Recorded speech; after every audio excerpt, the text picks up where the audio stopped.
1. Tat. Now in the general sermons, Father, thou didst speak in riddles most unclear, conversing on divinity. And when thou saidst no man could e'er be saved before rebirth, thy meaning thou didst hide. Further, when I became thy suppliant, in wending up the mount, after thou hadst conversed with me, and when I longed to learn the sermon logos on rebirth, for this beyond all other things is just the thing I know not, thou saidst, that thou wouldst give it me, when thou shalt have become a stranger to the world. Wherefore I got me ready and made the thought in me a stranger to the world illusion. And now do thou fill up the things that fall short in me with what thou saidst would give me the tradition of rebirth, setting it forth in speech or in the secret way. I know not, O thrice greatest one, from out what matter and what womb man comes to birth, or of what seed. 2. Hermes, wisdom that understands in silence such is the matter and the womb from out which man is born, and the true good the seed. Tat. Who is the sower, Father? For I am altogether at a loss. Hermes. It is the will of God, my son. Tat. And of what kind is he that is begotten, Father? For I have no share of that essence in me, which doth transcend the senses. The one that is begot will be another one from God, God's Son? Hermes. All in all, out of all powers composed. Tat. Thou tellest me a riddle, Father, and dost not speak as father unto son. Hermes. This race, my son, is never taught. But when he willeth it, its memory is restored by God. 3. Tat. Thou sayest things impossible, O Father, things that are forced. Hence answers would I have direct unto these things. Am I a son strange to my father's race? Keep it not, Father, back from me. I am a true-born son. Explain to me the manner of rebirth. Hermes. What may I say, my son? I can but tell thee this. Whene'er I see within myself the simple vision brought to birth out of God's mercy, I have passed through myself into a body that can never die. And now I am not as I was before. But I am born in mind. The way to do this is not taught, and it cannot be seen by the compounded element by means of which thou seest.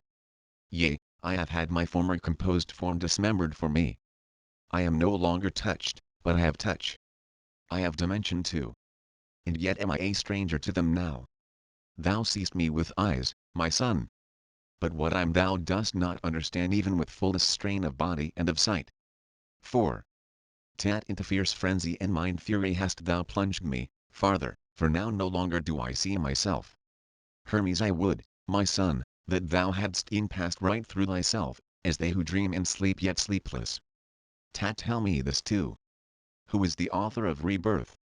Hermes. The Son of God, the one man, by God's will. 5. Tat. Now hast thou brought me, Father, unto pure stupefaction. Arrested from the senses which I had before lacuna in original text. For now I see thy greatness identical with thy distinctive form. Hermes. Even in this thou art untrue. The mortal form doth change with every day. 'Tis turned by time to growth and waning, as being an untrue thing. 6. Tat. What then is true, thrice greatest one? Hermes. That which is never troubled, son, which cannot be defined. That which no color hath, nor any figure, which is not turned, which hath no garment, which giveth light. That which is comprehensible unto itself alone, which doth not suffer change. That which no body can contain. Tat. In very truth I lose my reason, Father. Just when I thought to be made wise by thee, I find the senses of this mind of mine blocked up. Hermes. Thus is it, son, that which is upward born like fire, yet is borne down like earth, that which is moist like water, yet blows like air. How shalt thou thus perceive with sense, that that which is not solid nor yet moist, which not can bind or loose, of which in power and energy alone can man have any notion, and even then it wants a man who can perceive the way of birth in God? 7. Tat. I am incapable of this, O Father, then? Hermes. Nay, God forbid, my son. Withdraw into thyself, and it will come. Will, and it comes to pass. Throw out of work the body senses, and thy divinity shall come to birth. Purge from thyself the brutish torments, things of matter. Tat. I have tormentors then in me, O Father? Hermes. No few, my son. Nay, fearful ones and manifold. Tat. I do not know them, Father. Hermes. Torment. The first is this not knowing, son. The second one is grief. The third, intemperance. The fourth, concupiscence. The fifth, unrighteousness. The sixth is avarice. The seventh, error. The 8th is envy. The 9th, guile. The 10th is anger. 11th, rashness. The 12th is malice. These are in number 12. But under them are many more, my son. And creeping through the prison of the body they force the man that's placed therein to suffer in his senses. But they depart though not all at once from him who hath been taken pity on by God. And this it is which constitutes the manner of rebirth and, lacuna in the original text the reason logos. 8. And now, my son, be still and solemn silence keep. Thus shall the mercy that flows on us from God not cease.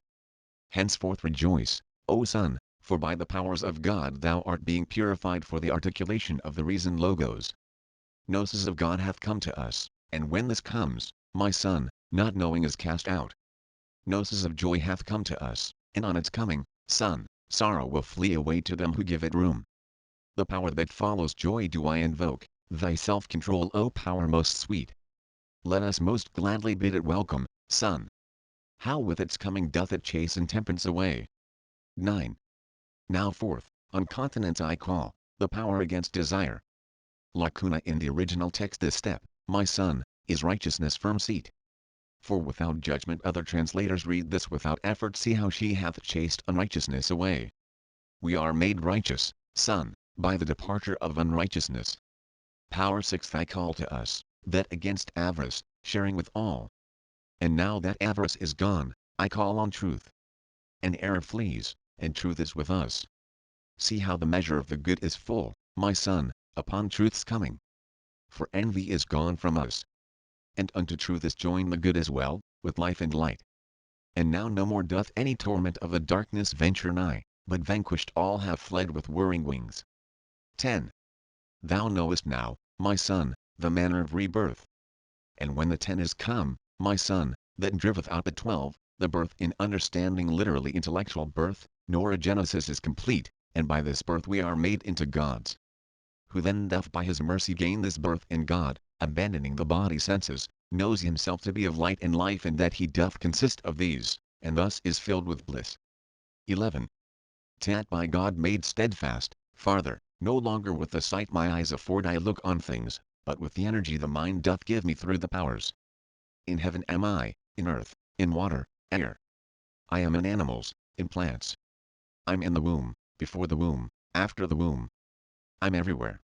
But further tell me this how are the torments of the darkness, when they are 12 in number, driven out by the 10 powers? What is the way of it, thrice greatest one? 12.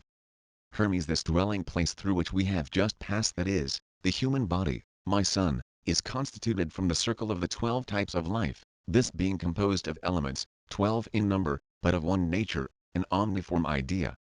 For man's delusion there are disunions in them, son, while in their action they are one.